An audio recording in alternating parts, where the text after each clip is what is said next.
ang jurisdiction yung ICC.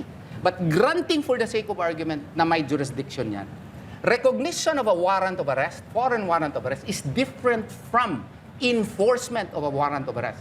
When you enforce a warrant of arrest, coming off from a foreign country, you could not treat it as self-executing kasi may batas din tayo. Okay? You have to pass through the local courts because under Article 59, okay, hindi namin na-accept yung Rome Statute, under Section 1, in accordance with national law, ang pagdakip ng cooperation mechanism ng ICC. So hindi po pwede, nagdakpin mo lang siya parang manok. Yan ang ginasasabi mo. At ginasabi ko always, at dalahin mo doon sa Netherlands without passing through our local courts. Kaya nga sinasabi namin, sabi nila, may due process naman. Anong due process? Don't they know that the ICC follows the inquisitorial method of investigation? What is that? Secret. How can we know ano yung kinakaso sa amin? Is secret nga. Bato has never been accorded due process. It will only be the very first time here in our country that he will be accorded due process. Kaya nga, kailangan na dumaan sa ating korte. Manhunt. Do you think... Labeled as fugitive na labeled as fugitive. Do you think nasa tama ba yung timing o hindi pa dapat inantay muna nila yung Monday bago nila in-issue to? At bakit kaya sila nagmamadali? Actually, blessing in disguise yan, boss. And bakit blessing in disguise yan? It shows now and it proves the government's double-speak policy, which is akin to perfidy in international law. No? What is perfidy? Well, the concept of perfidy presents only in a war situation. Kunyari, kalaban ka. Pero I am applying it by analogy. Kunyari, sa kalaban, gera kayo, naggaganyan ka ng white flag, gusto mo makipag-usap. Yan ang mga peace talk mo. Ayan din ang ginagawa nila noon. We have no intention to arrest him. We will only arrest him if he will go out of the country. So, they made the people believe that such really is the policy. Right?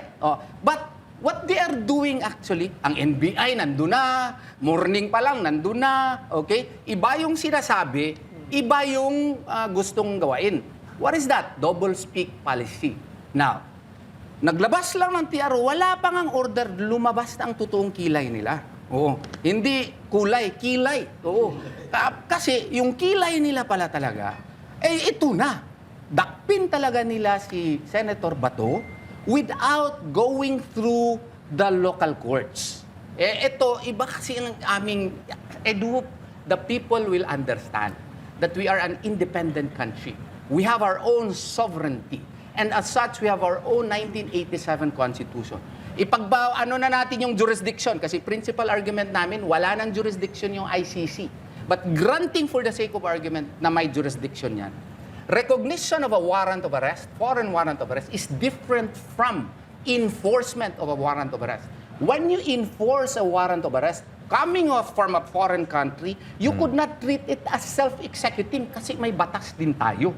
Okay? You have to pass through the local courts because under Article 59, okay, hindi namin na-accept yung Rome Statute, under Section 1, in accordance with national law, ang pagdakip ng cooperation mechanism ng ICC. So hindi po pwede, nagdakpin mo lang siya parang manok. Yan ang ginasasabi mo. At ginasabi ko always, at dalahin mo doon sa Netherlands without passing through our local courts. Kaya nga sinasabi namin, sabi nila, may due process naman. Anong due process? Don't they know that the ICC follows the inquisitorial method of investigation? What is that? Secret.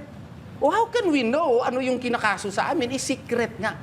Bato has never been accorded due process. It will only be the very first time here in our country that he will be accorded due process. Kaya nga, kailangan na dumaan sa ating korte. Partner, linawin lang natin yun yung inquisitorial at accusatorial. Accusatorial. Kasi tinuturo po sa law school yan. Ang sistema natin, accusatorial.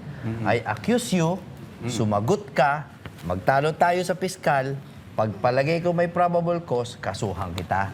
That's accusatorial. Yun ang demokrasya natin. Ang inquisitorial, sikreto, one way, parang ex parte, no? I suppose. ex parte. Ex parte, no? Na mag-imbestiga sila, which is what they did. They admitted na secret yung proceedings nila. Sa kanila, legal yun. Sa atin, hindi. So if they say na, we afforded ba to due process kasi nag-imbestiga kami, iba po yung meaning ng imbestiga sa kanila kasi one way. Dito, two way.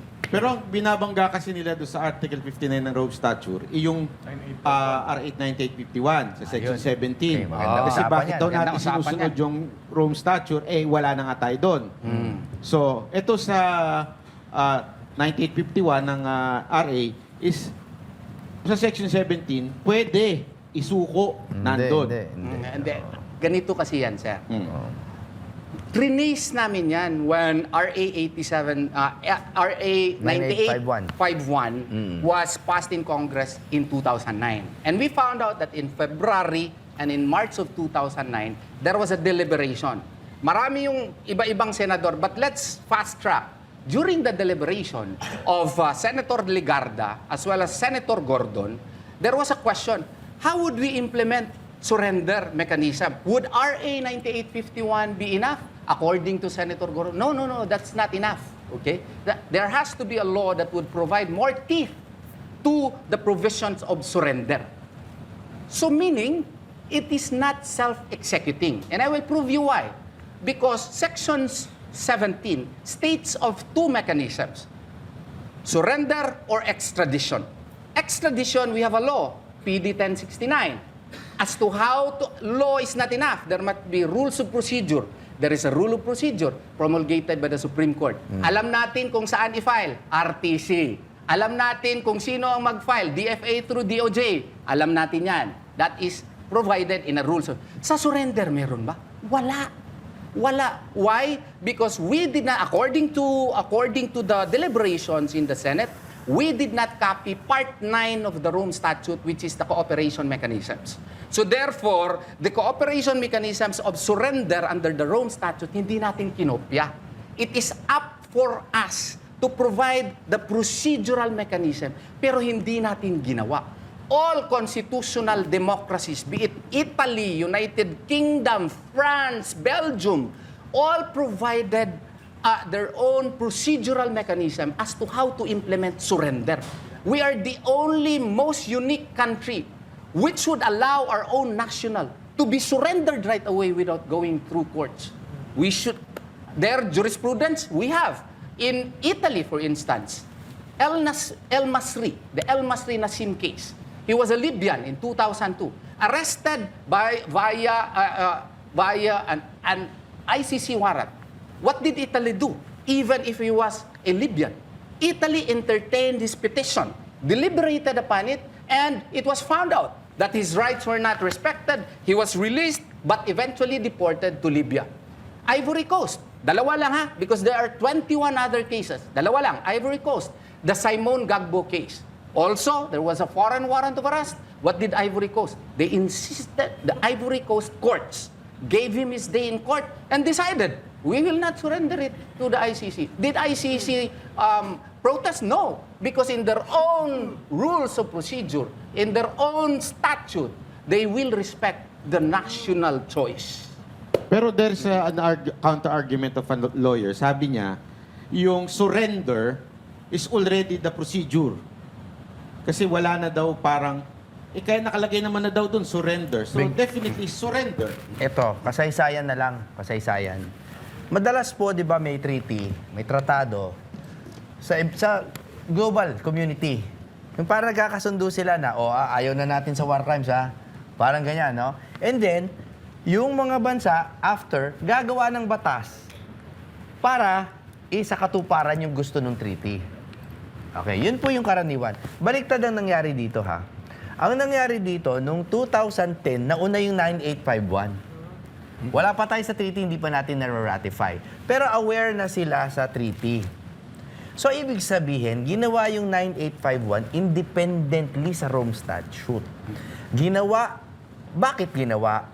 Kasi gusto ng Kongreso at Senado, ng Congress as a whole noon, na gawing krimen ang crimes against humanity, war crimes, aggression, genocide.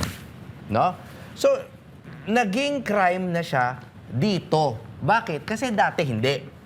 Ngayon, krimen na siya dito siya lilitisin. Okay, yung sinasabi ni Atty. Torion. Naglagay ba tayo doon ng surrender mechanism to the ICC? Sabi nga nila, Senator Gordon, hindi nga. Unang-una, wala pa tayo doon sa treaty. Nung time na yun. Ba't tayo gagawa ng surrender mechanism to a treaty na hindi pa natin niraratipika? Yun po yung pinaka-basic po. Sana po nakukuha ninyo yung explanation. That the sequence matters. No? Bakit nila sasabihin na pwede na yung surrender to the ICC? Eh, hindi pa nga kami ICC noon.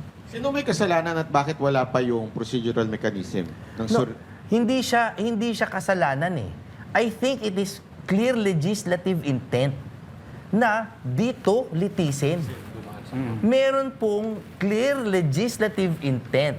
Sino ba ang may gusto ngayon na ibato si Bato sa ICC? Yung nagbabato.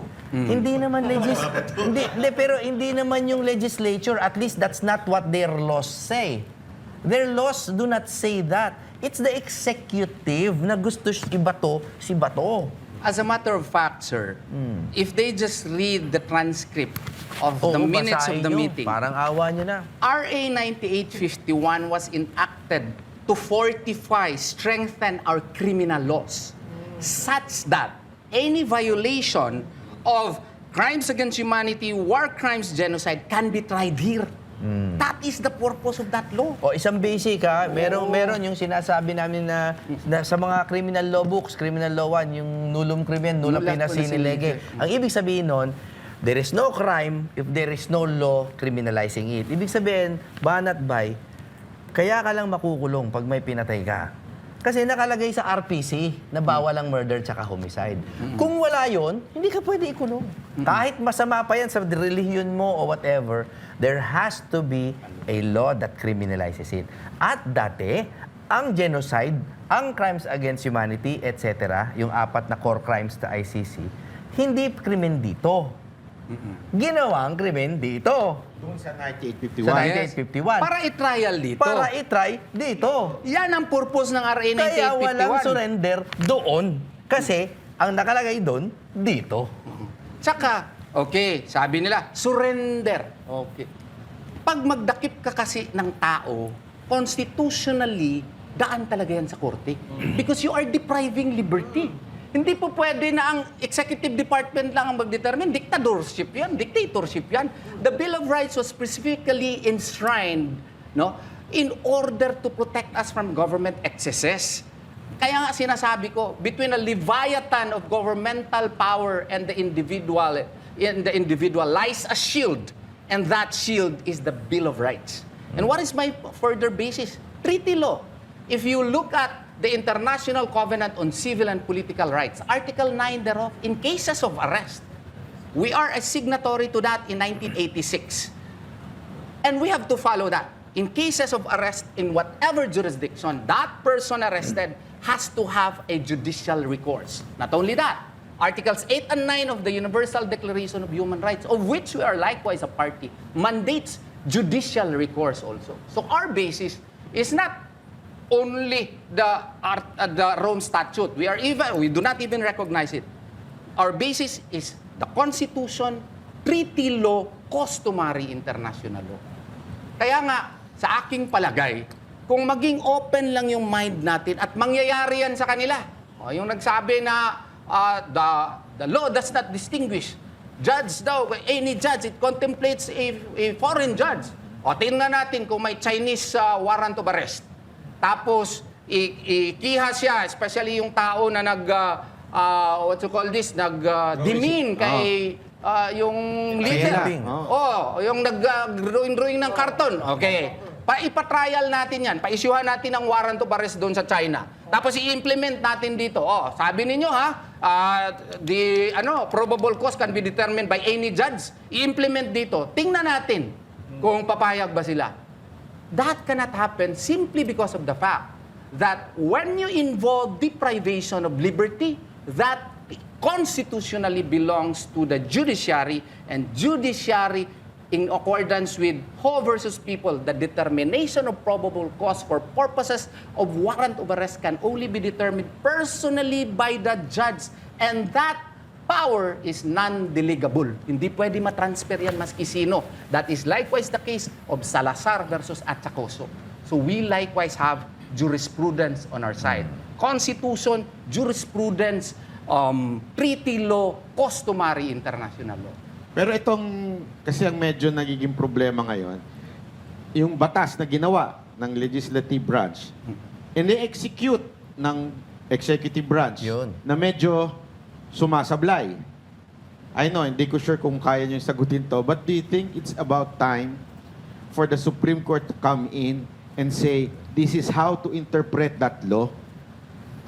With utmost due respect, I refuse to do that because I am an officer of the court. Siguro ito na lang. Yes, sir. You are confident na sa Monday, mag-decide ang korte in your favor.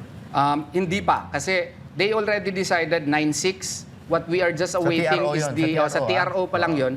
What we are awaiting on Monday would just be the written order na. So written order, we would know already the details, the... Written order ng TRO Oh is yes, what he written means. order on the TRO issue. Yung, hindi pa ito main case ha. Yung sa provisional remedy pa lang. So makikita na namin, ma-study na namin ni Jimmy, mga associates ko, yung mga rason bakit na-deny yung aming TRO. Pero malaki palang problema natin sa bansa, no? Paano kung Malaki. gago talaga yung executive?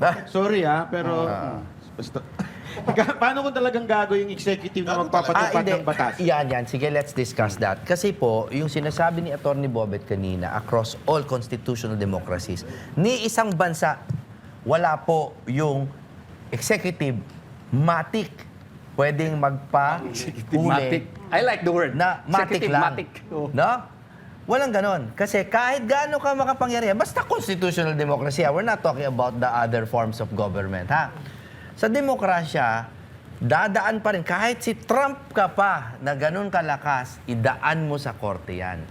What the administration and its supporters are proposing now is a very dangerous idea, which is, bibigyan ng kapangyarihan ang executive magpatapo ng kahit sino, hindi dadaan sa judicial review.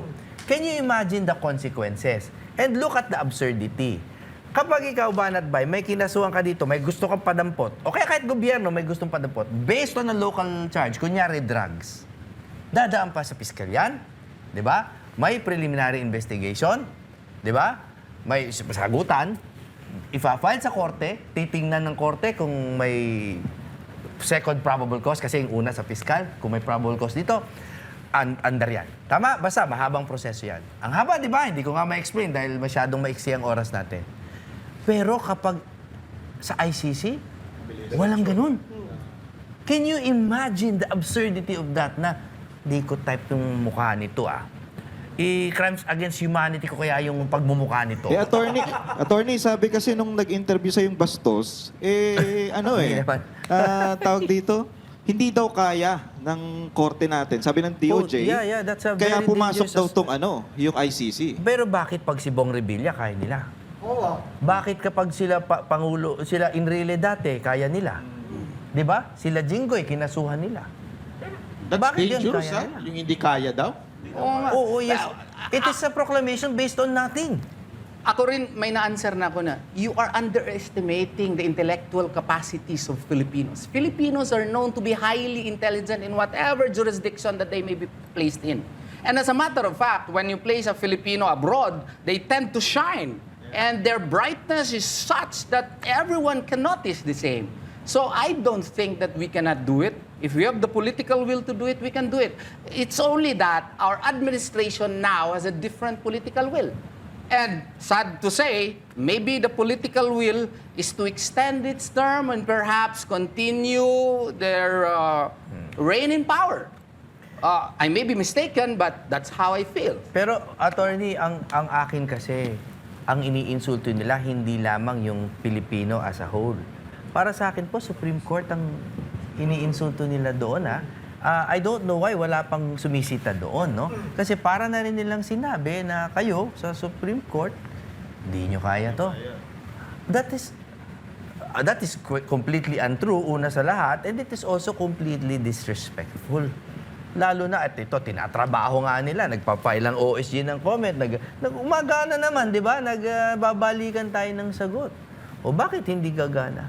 Kaso ngayon, may nilabas tong NBI na, without delay daw. No, ang pag-aresto kay Again, Senator alam Bato. mo, if you want to just understand the big picture, yung executive, minamadali. Ito, it's very clear, may evidence yan dahil nung Lunes pa lang, yung sinabi ng NBI, aarestuhin nila si Bato. Tapos may binugbog na usaha. Bukod sa inabol si Bato, may binugbog.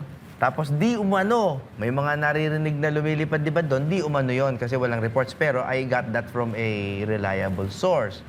Tapos may drilling na may mga locksmith doon na hindi ko alam kung Binabantayan yung paintings. binabantayan daw yung mga paintings, no? Tapos Alam- nag-add na lang daw ng bolts. Oo. Alam nyo, nakakatawa na nga. Pero the clear intent is there, nagmamadali yung executive at ayaw nilang dumaan sa judicial scrutiny. Bakit? Kasi may hindi naman foolproof, pero maganda ang sistema kasi ng korte. Doon kasi palakasan lang ng boses at ng kapangyarihan. Sa korte, hindi ganoon. Let's go back to dun sa issue na tinanong ni paring RJ. Yung sa kay Ces Drilon. Ay, Na, hindi, diretsuin na natin. Sinasabi kasi nila, humingi siya ng backup mula kay Ed Lingao. Humingi siya ng backup na bawal daw, ibig sabihin, kailangan i-serve personally. Mali daw yung sinasabi mo na Hindi. ibigay sa abogado. Now, what's your side? Kasi nga, ang nangyari po sa interview niyon, I tried very hard na makasingit po doon. And until now, I try very hard to respect her. Kasi matagal na po siya sa industriya. Kaya po putol-putol yung sinasabi ko.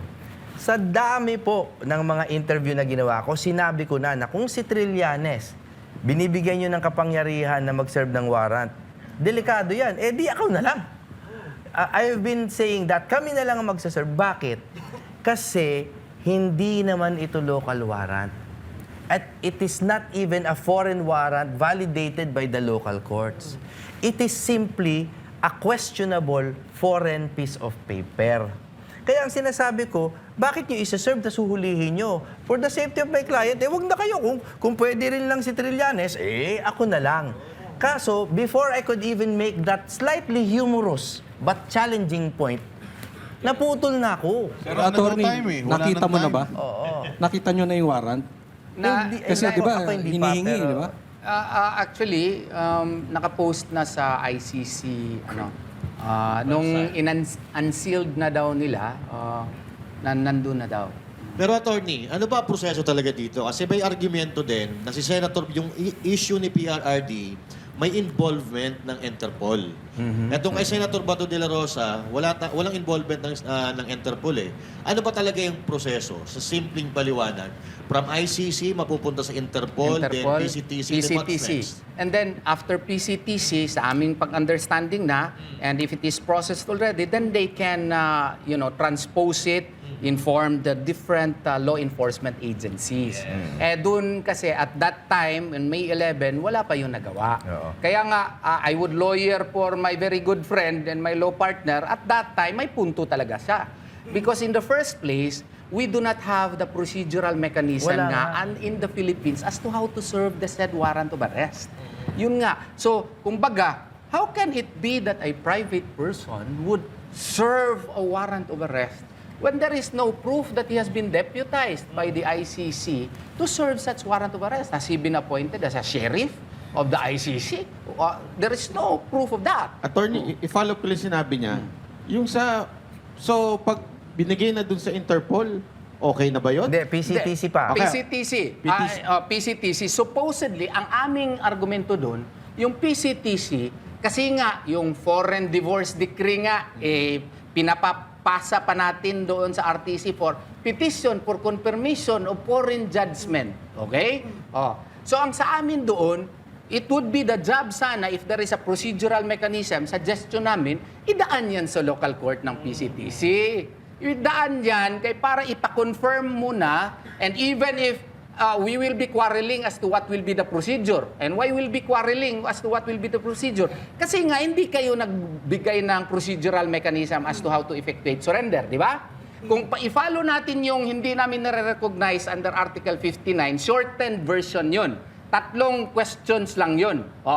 Is this the person who is the, the subject matter of the arrest? No? And second process, nakalimutan ko, ang third, has his rights been respected? Shortened process yun. Pero kung yung ini-insist namin, that it has to be transformed into a local warrant of arrest, long process yun. So yung PCTC is a court. No, No. it is an executive agency which is tasked to handle Transnational crimes. transnational crimes. From there, kailangan pa dumaan ng court. Yes. Sa aming Sa version, inyong sa aming Hindi. side. Tsaka pati sa regulations ng ICC, nakalagay yun na kung ano man yung transnational crimes sa division nyo dyan sa bansa nyo, dadaan pa rin yan sa competent judicial authority. In accordance nga with national laws. Kung in accordance with national laws, how do we determine probable So sa tingin cause ninyo, here? attorney, kung gagawin ito ng gobyerno ngayon, yung proseso na sinasabi ninyo, di parang umamin na sila na mali yung ginawa nila kay Pangulong Duterte noon. Yun. Siguro. Napakagandang point niyan. Kaya rin hindi sila, parang mate sila eh. Kasi pag ginawa nila, biglang mali yung kay Duterte. So mali void naman ngayon talaga. yun. Sa akin palagay, mali talaga yung kay Mali Tatay naman Digong. talaga yan. Maling-mali talaga yung kay Tatay Digong. In whatever constitutional democracies yan, yun pa lang ang first time na ginawa yun na hindi dumaan sa korte ng local court. Kaya nga, nag-file kami ng kidnapping Which is Pending pending ngayon pa yan. sa ombudsman. Oo. And I'm hoping na at least meron man lang resolution nun. Pero in fairness, ni-require naman yung kabila to answer na. Yun nga lang, nawala si Sir Boying Rimulya as one of the respondents based also on the order of the ombudsman. So paano tatakbo yung isa? Ang galing, no? Ang galing talaga. Oo nga. Alam mo, May tanong naman ako. Ako kasi kinakabahan na ako eh. Alam niyo naman, di ba? Oo. Pwede ka, Nakapusta ako eh. pwede ka nang Nakapusta ka, boss? itapon sa ICC. Kamusta siya, attorney? Ako, alam nila lahat. Alam ng mga kalaban eh. Na kumusta ako last year pa. pinusta niya yung kanyang... Magpapatuloy ano, daw siya. Magpapatuloy ka. Pag nahuli sa... Pag napunta sa ICC si Senator Paco. Delikado nga. Ganun, delikado. Pero ngayon, nilakatanong ko. Mm-mm. Yung sa nalang POG, yung PNP sa NBI para hulihin Mm. si Senator Paco. Mm. Anytime ngayon. Mm. Ang kinakatakot ko, paano kung may mangyaring masama? Paano kung nakaputukan, nakapataya? Oo nga. Lumaban siyempre, nalaban yun kasi alam naman natin, illegal yun. Kidnapin siya eh. Illegal. That is Oo. truly the worst case Anong scenario. worst case scenario nun? Totally agree with Attorney. Well, if that happens and something bad would arising out of that illegal course of action, then we can file appropriate cases, no? I know there will be a slim chance of us winning under this administration, but at least we will see to it that the cases will still be alive until 2028. Pero, Attorney, paano kung may nangyaring masama? Both sides. Kunyari, kayo wag naman, ang Senator Bato. Paano kung... Sana hindi. Kung sa utos Sana nila na hindi. yun, Oo. naging agresibo ang pulis at nadisgrasya Yes. siya, anong implikasyon nun Okay. sa atin? Lalong-lalo na wala naman siyang kaso dito sa Pilipinas. At this is why napaka-importante na i-lay down natin yung basis kung sino ba yung gumagawa ng illegal dito. Kung illegal yung arrest sa kanya, if it is an unlawful arrest, di tama yung self-defense ni Bato. Pero kung sabihin ng gobyerno na legal yung arrest at sabihin ng Supreme Court na legal yung arrest, di fugitive si Bato, resisting arrest pa, murderer pa. Kaya alam, may presumed regularity ngayon kung anong gawin ng gobyerno, tama pa for now. Kaya nga, I am reminded of a Latin phrase, di ba? Qui custodiet ipsos custodes. Who will police the police? Di ba? Sino ba nagpupulis dun sa police? Kaya nga, ang magiging ending talaga nito, let's face it, power dictates lawfulness. No? So, ang hope na lang natin is tumagal ito enough until our administration goes back to a level of Sanity. tolerable sanity. So, kayo palang mga attorney, doon na pala kayo manunumpa sa ICC. Pag, kasi parang babaliwalain nila yung ano natin dito. Hindi, kumukuha na nga ako ng ICC clearance, di ba? Imbis sa NBI. Kasi meron din, may sinabi yung DOJ kahapon sa kanilang press conference na ang sino man, katulad nito, yung kay Senator Robin Padilla, kung sino man daw ang tumulong kay Bato para makatakas, mananagot sa batas. Batas saan? Dito o sa ICC? At saka meron ding isa, yung kasama mo, yung kaibigan mo, na abogado din, na sabi nga ni Banat Bay, hindi busy. Yung pitit. Oo, hindi busy. Sabi din niya na kailangan daw, sampahan na ng kaso sa ICC. Etong si Robin Padilla for yung pagtakas nga daw. Okay. Bago sumagot si Atty. Torion, I'm sure he has many thoughts. Pero sana po, yung mga kababayan natin, nakikita na po. Sana po, nakikita na ninyo kung gaano ka gulo na at kung gaano ka walang batas na, walay balaod. No? Oh, good. Wala na talagang mangyayari sa Pilipinas kapag nangyari yan. Magkakagulo na, and that is a precursor to baka magka-civil unrest na, which we don't want, which nobody wants. Kasi kumbaga, pagdating sa point na yun, magsasakitan na tayo niyan. No? And I really don't want that to happen. Pero Well, what do you think is the solution? as to the solution, only Allah subhanahu wa ta'ala can really guide us, no? And we need more prayers because I'm afraid if I will speak out my mind, a sedition case might be filed against me or Hindi other kaya cases. attorney, masingit ko, ang solusyon dito, magdesisyon na ang korte. Kasi Malaking may side bagay. kayo, may side sila. Kanya-kanya tayong side. Sino magde-decide? Hindi dapat yung korte. Ang tata ko, bakit medyo matagal? Kasi ilang PRRD pa yung patatangay bago sila magde-decide. Ako nang sasagot, hindi sila pwedeng sumagot doon. Delikado sila. Wala, malabo. Pero we leave it really up to the people na to respectfully call on the magistrate. No? Kasi hindi naman po masama yun. Sa totoo, kung minsan we overreact, we are overly cautious. Pero sa totoo, hindi naman po bawal manawagan sa Korte Suprema if you are being very polite. Yung tawag being naman, respectful. di ba, attorney, na hindi kung kanino pabor. Yung tawag lang na mag-decide agad. Oo, and many people have done that. Hindi naman sila nakasuhan. Kami lang, out of a restraint, no? Siyempre, hindi na namin gagawin yan. Pero, of course, people can do that. Ang gusto ko lang i-add dyan, specifically with respect to the good Secretary of Justice, no? Si Secretary Vida, that there will be consequences for persons who will assist Senator Bato de la Rosa. I think what he means is probably that he will be filing violations of Obstruction. obstruction of justice under PD 1829. Nung una, akala ko din, partner ha, pero they are now claiming na hindi na sila obstruction under our laws, pero obstruction under ICC. ICC. Kaya nga mas tumalala. Why is that important? Kasi yung obstruction po dito, ang penalty niyan hanggang prison correctional. So 6 years, pababa. Immune ang senador dyan, at least from arrest. No? Pwede mo kasuhan, pero after na yan didinggin, after their tenure. No?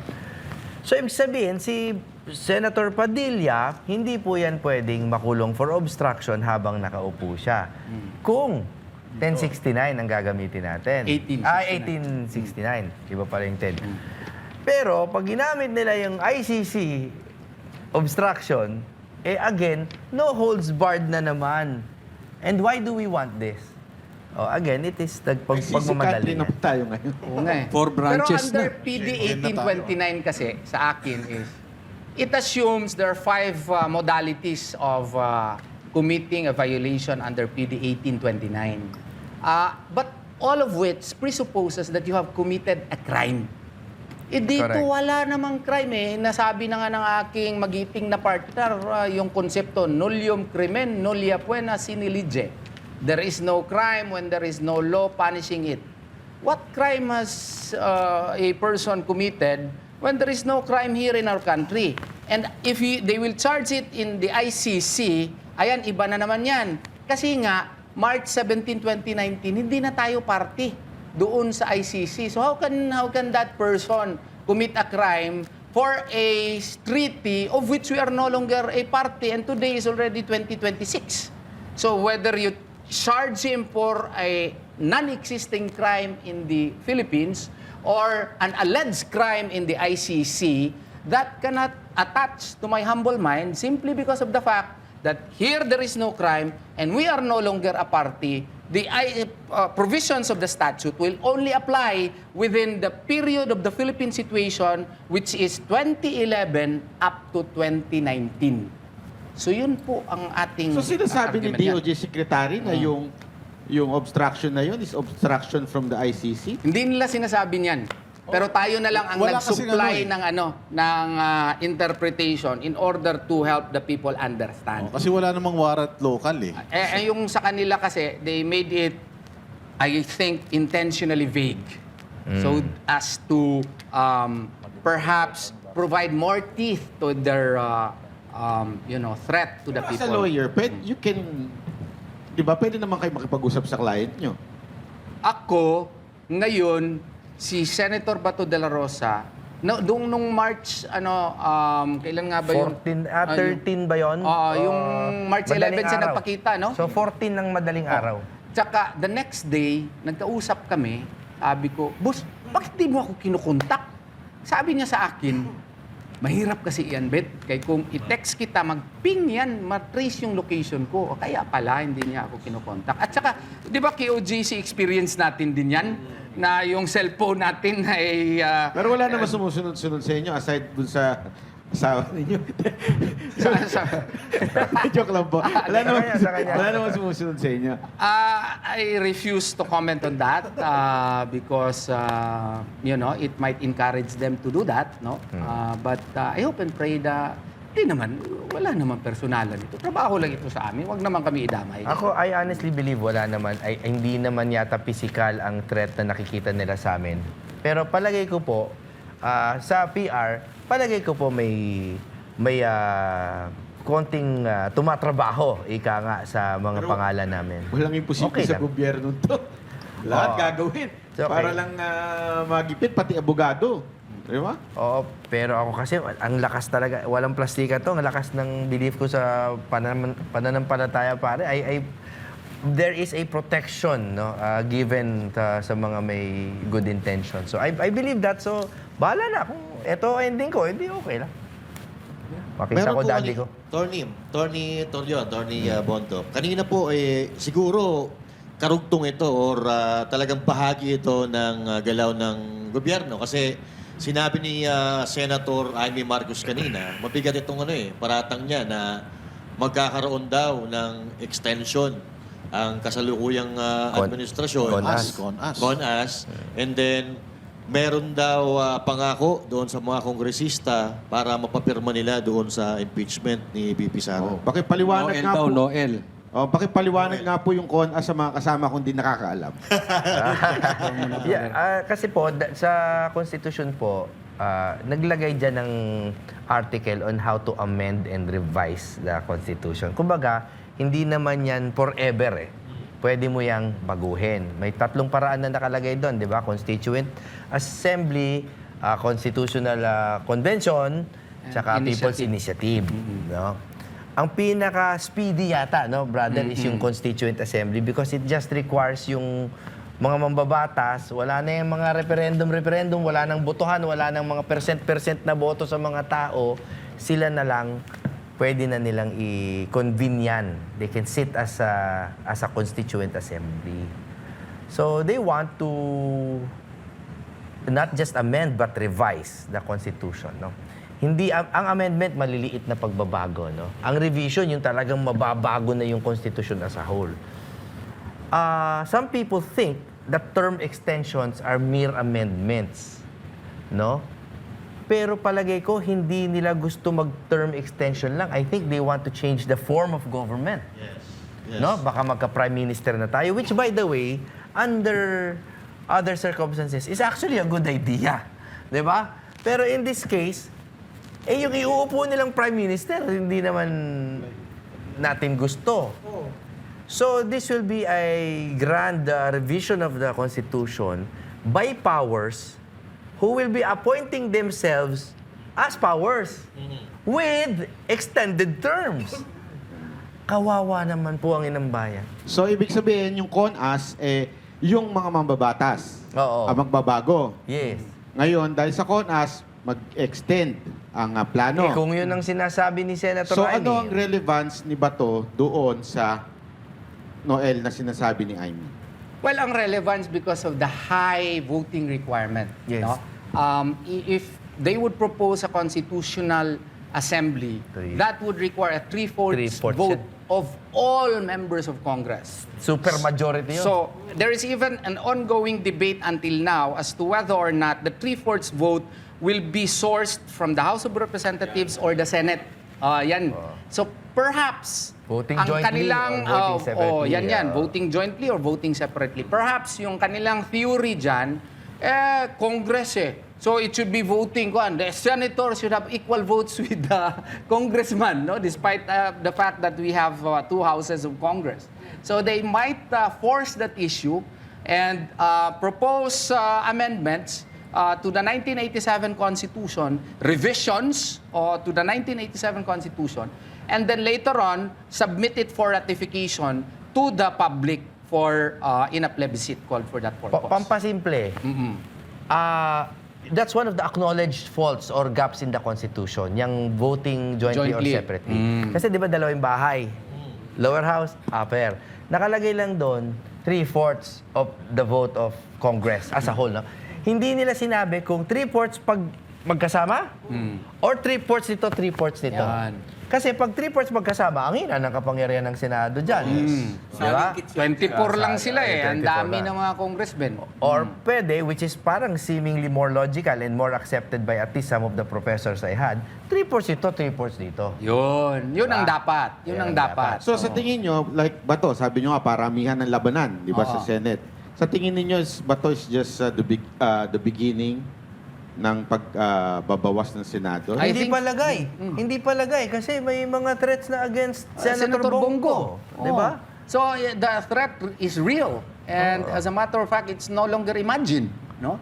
And there is even a move na yung iba rin i-include na meron pa ngang suggestion i-include daw si Sara, si VP Sara kasi some advanced the view that she was privy to some information during the intervening period of 2011 to 2019. But I do hope and pray na hindi totoo yan. Pero there is that talk. So, but insofar as the Senate is concerned, kung walain mo si Senator Bato at si Senator what you call it? Bongo. At pati si Robin, at Pati si tinetreaten na nila Robin, ng tinetreaten obstruction. na naman. So meron na namang legal issue na baka gagamitin din nila. Shall we count it that the 3/4 vote? Shall we base it on the 24? Or shall we base it only on 21? Yun. yung mga quorum, ganun yung na. quorum. So sa 3/4 vote, saan natin ano na yun? Kukunin. Yung mga ganun na mga Maraming wild malabo. theories na So, pwede. itong nabanggit ninyo na si VP Sara na kasama sa kakasuhan sa ICC, di ba? Actually, nabanggit na ito ng mga ilang makakaliwang congressman. So, posible kaya na after nila Bato, nila Bongo, at wala nangyari sa desisyon ng hukuman, posible kayang gamitin nila itong ICC warrant laban kay VP Sara Duterte? Well, if you want to be, to think like a criminal, there might even be an ongoing PI already, similar to PI kaya nga secret di ba? Inquisitorial method, no? Baka meron na talagang nagluluto niyan, no? Astagfirullah. Sana hindi totoo yan. At saka kung sino man yung tao na yan, he will forever be, judged by history as the madman of the wild Philippines. At least in our intervening period of the Marcos administration. Because it is legally possible that somebody might have done that via ICC procedural mechanism because precisely cases of